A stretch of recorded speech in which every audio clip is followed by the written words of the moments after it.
Welcome to dinner and a show with you in the starring role. For 45 years, Washingtonians have fled the hustle and bustle of the city for the quaint surroundings of Little Washington in Virginia.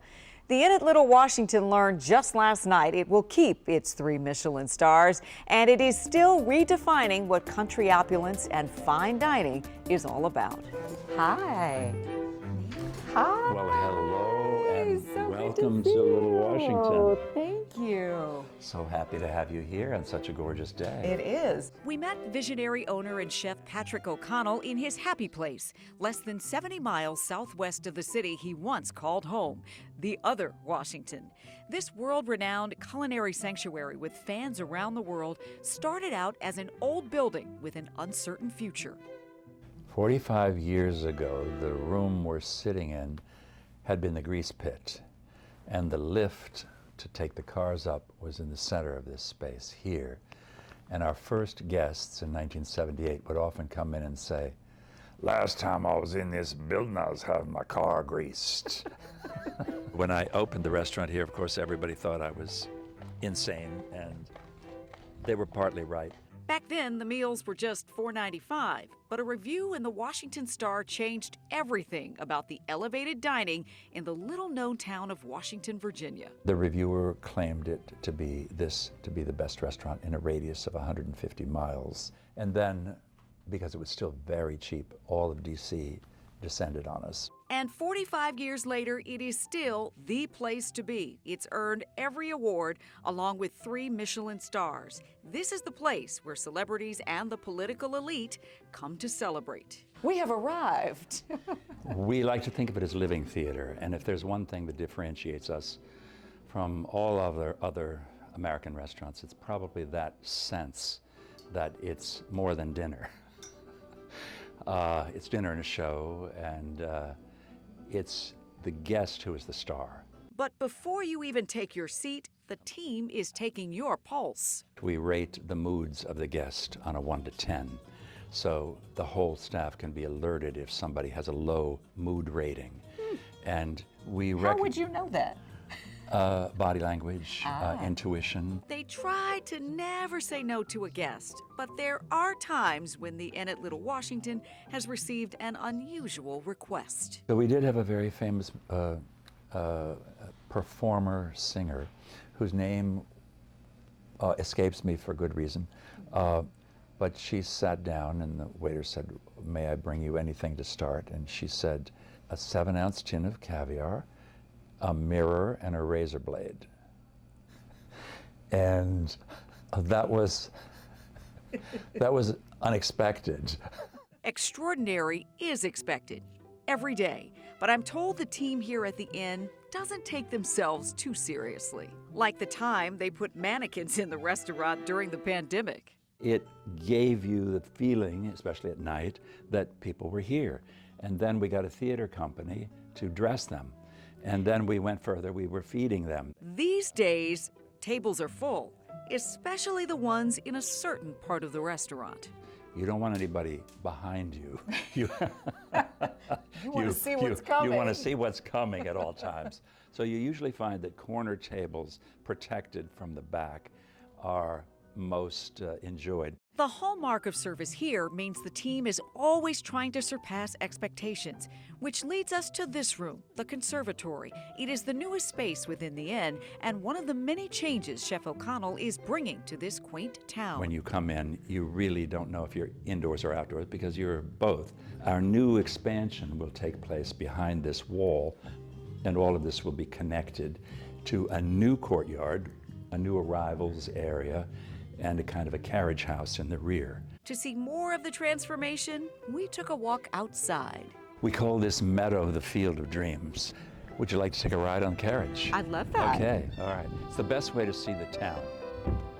We have a big garden back here where we often grow vegetables and herbs and things like that. Downtown Little Washington looks almost like a movie set. Chef O'Connell owns all the property on the central block of town and both streets facing in, saving buildings he says would have likely been torn down. So we're going down Main Street now, so hold on to your horses. Whoa. There are new shops, cottages to develop into new guest rooms, buildings for staff, private gardens, and their newest cafe, Patios, an ode to Chef O'Connell's childhood nickname. You're either growing or dying. There's no standing still or in between. So you have to reinvent, and you have to forge forward every day. Much of that innovation ends up on a plate that emerges from O'Connell's defining kitchen at the end with its 3 Michelin stars. So you know we had to get a little cooking lesson. We're going to show you something you can actually make at home. We're going to take a very simple concept of how to cook scrambled eggs, and we're going to dress them up. We will begin to cook our eggs in a double boiler. I'm going to taste it first to be sure that it is as it's supposed to be.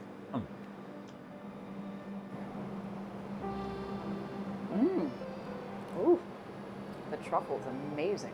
After a once-in-a-lifetime meal, some guests take it a step further and spend the night in one of the inn's 23 hideaways. So we named this suite after Alice Waters. Each one is named for a culinary pioneer who stayed at the inn and was a source of inspiration to help elevate American cuisine. Wow. What a view. When you look down on it, you can see that wonderful old town hall.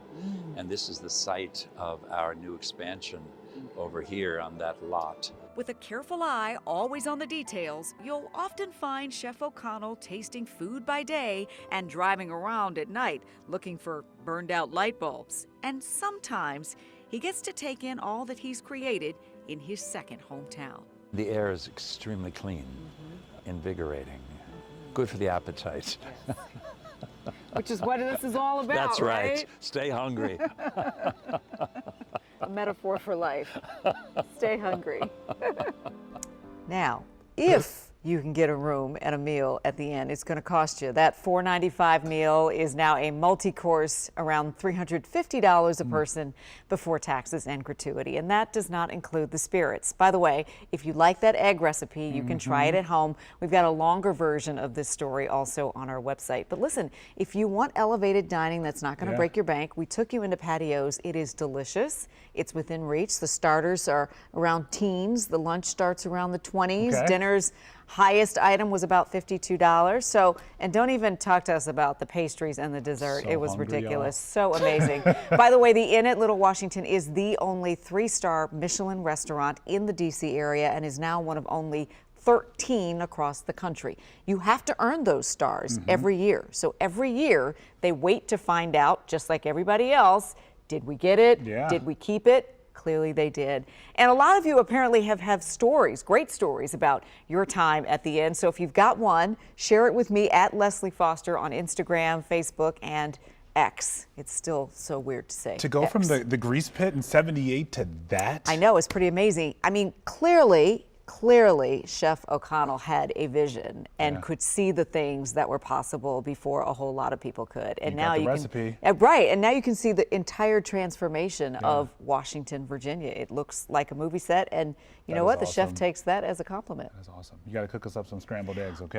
You know, okay. The recipe is on the website. We'll do it together. We'll do it together. You can do it, and I will hold the recipe for you. How about that? And we'll rope top in with it too.